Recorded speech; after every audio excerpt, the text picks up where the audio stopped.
얘기를 왜 이렇게 장황하게 했는가가 중요해요. 이 테크니컬하게 중요한가? 뭐 그럴 수도 있죠. 인덱스를 앞으로 이제 막 쓰게 될 수도 있으니까요.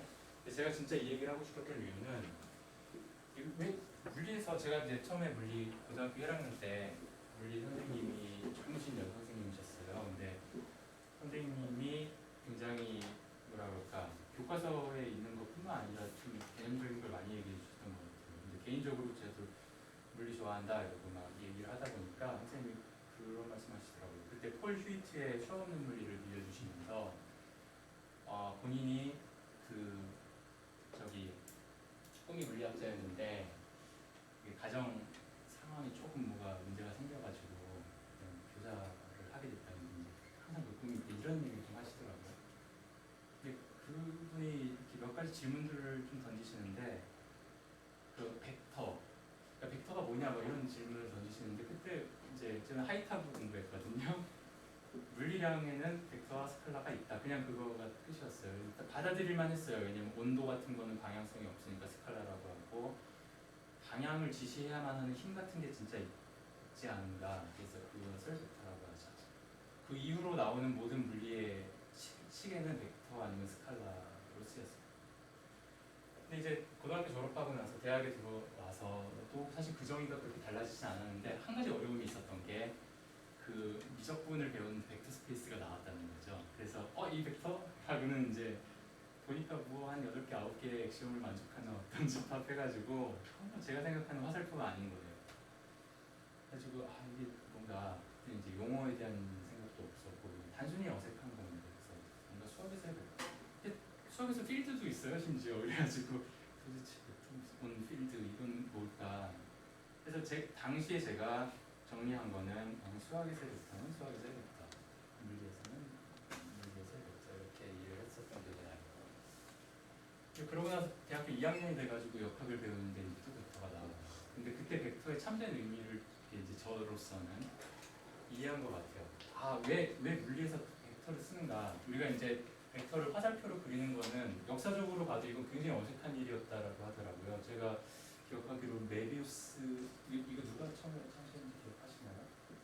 아무튼 우리가 알만한 그 분이었는데 뭐 메비우스한테 편지를 보내가지고 내가 이거 좀 쓰려고 하는데 어떻게 생각해 하니까 그건 진짜 이상한 거다. 그러니까 뭐 수학을 해야 되는데 왜 그림으로 수학을 하냐 뭐 이런 식의 되게 어색해 했다고 합니다. 근데 이제 우리한테는 항상 벡터 하면은 3차원에서 어떤 걸 지칭하는 화살표라는 이미지가 분명히 있는데 3차원이니까 그냥 제가 3벡터라고 이름을 붙일게요. 그냥 우리는 항상 3벡터를 쓴다는 거죠. 그리고 모든 물리 법칙이 다 이걸로 기술되는 것처럼도 보입니다. 전기장, 자기장 그런 것도. 근데 이제 벡터가 뭐냐라고 질문했을 때 크기와 방향을 가진 물리량이라는 정의도 하나의 정의일 수 있지만 사실은 우리가 믿는 바가 있기 때문에 그래요. 3차원 로테이션을 했을 때에도 지금 뉴턴의 1법칙이 성립한다라고 말을 했는데 지금 이제 쉬는 시간 이후에까지 전체를 종합하면 물리 법칙이라고 하는 거는 트랜슬레이션을 해도 변하지 않고 로테이션을 해도 변하지 않고 하는 그런 류의 믿음이 있는 거예요, 사실은. 근데 로테이션, 그러니까 이제 방향과 관련된 건 어쨌든 로테이션이기 때문에 로테이션을 해주면은 분명히 이 화살표가 지칭하고 있는 요 1,1,1이라든지 그 숫자는 다 변해요. 회전하면 갑자기 뭐 3,0,0,0 되는 거죠.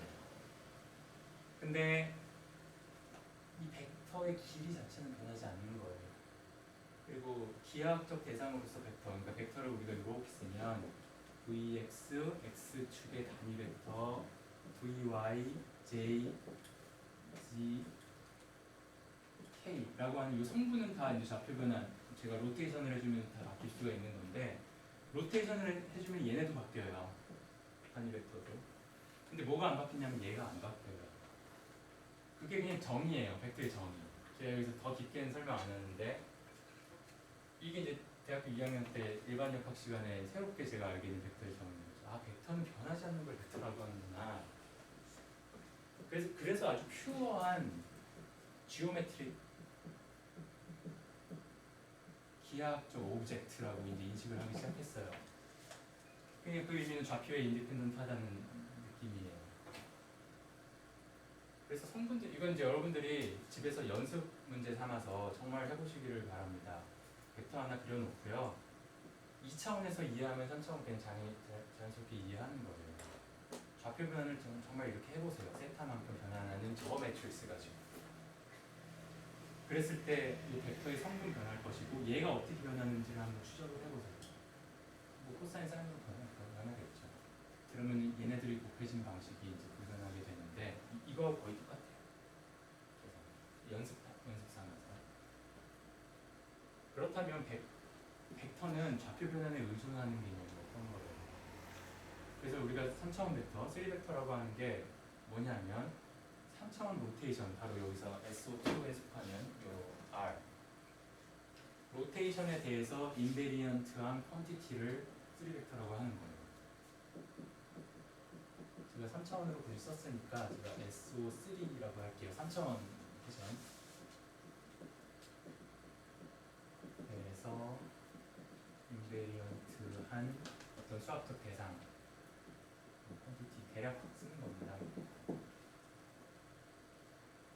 그러니까 우리가 이제 믿는 바가 자고로 물리법칙이라고 한다면 로테이션에 대해서 변하지 말아야 된다라고 하는 걸 끌고 가고 싶은 거예요. 법칙으로서. 그럼 그 법칙은 뭘로 표현이 돼야 될까? 벡터로 표현돼야 된다는 거죠.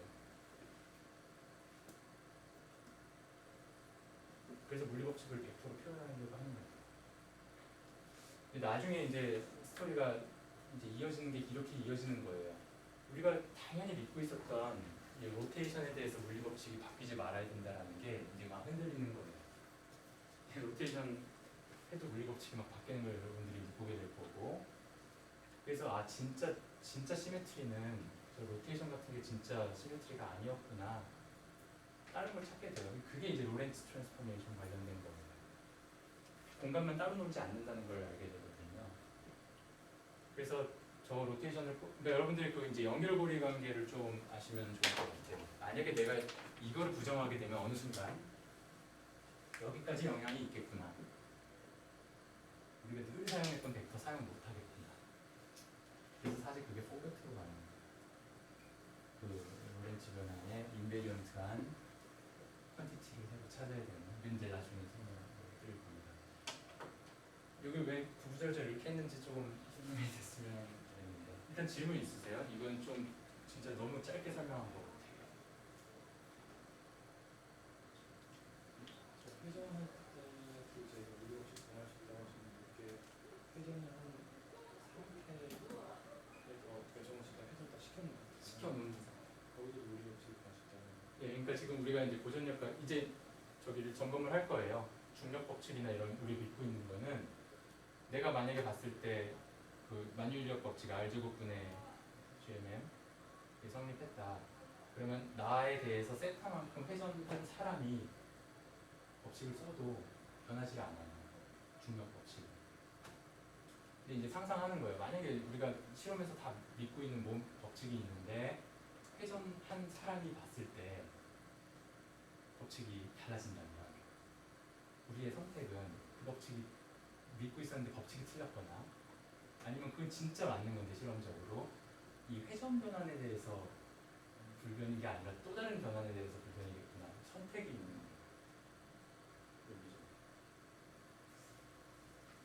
그거를 다시 해석하면 아인슈타인도 공이 두 개 내세울 때 모든 물리법칙은 이제 성립해야 된다, 그러니까 어떤 계에서도 성립해야 된다라고 말했을 공리처럼 네. 여기서도 이제 트랜슬레이션 디스플레이스먼트에 대해서는 지금 성립한다는 거잖아요. 네. 근데 로테이션은 성립을 안 하고 그래서 지켜야 되고 그다음에 또 다른 변화를 여러 가지를 다 이제 한 번씩 실험을 해서 법칙이 변하지 않는 그런 어떤 변화를 찾아야 된다는 거죠.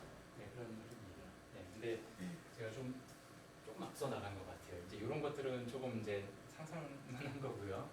지금 우리가 하는 커다란 작업은 현재 내가 믿고 있는 거. 여러분들은 최소한 중력의 법칙 믿고 있지 않나요? 저는 상당히 그 인공위성 쏠 때 중력 R제곱분의 1을 믿으니까 쓸 거라고 생각하고 있고, 그다음에 FNM에는 제가 확인해 봤어요. 법칙 같아요. 과연 그 백그라운드에 깔려 있는 시메트리를 다 찾아보자는 겁니다. 지금 몇 개 찾았냐면요. 이게 3차원이잖아요. i는 1, 2, 3. 그래서 세 가지, 이게 이제 파라미터의 개수로 그냥 세는 거예요. 세 가지, 그 다음에 여기서도 지금 2차원이라고 해서 각도 하나만 나왔지만 3차원에서 회전은 각도가 3개가 필요해요. 왜냐하면 회전이라고 하는 것은 우리가 어떤 축에 대한 회전으로 이해할 수도 있지만 사실은 XY 평면에 대한 회전, YZ 평면에 대한 회전, GX 평면에 대한 회전입니다. 고전역학에서는 오일러 각도 같은 걸 좀 쓰죠. 그래서 여기서 6개를 이야기를 한 거예요. 요거 3개, 그다음에 여기에 이제 파라미터로 등장하는 거 3개. 그 정도 변환을 해줘도 물리법칙이 변하지 않는다는 게 현재 우리거든요. 잠깐 쉬는 시간 가졌다가 요 진짜 얼마만큼 시메트리가 있는지를 좀 살펴보도록 하겠습니다.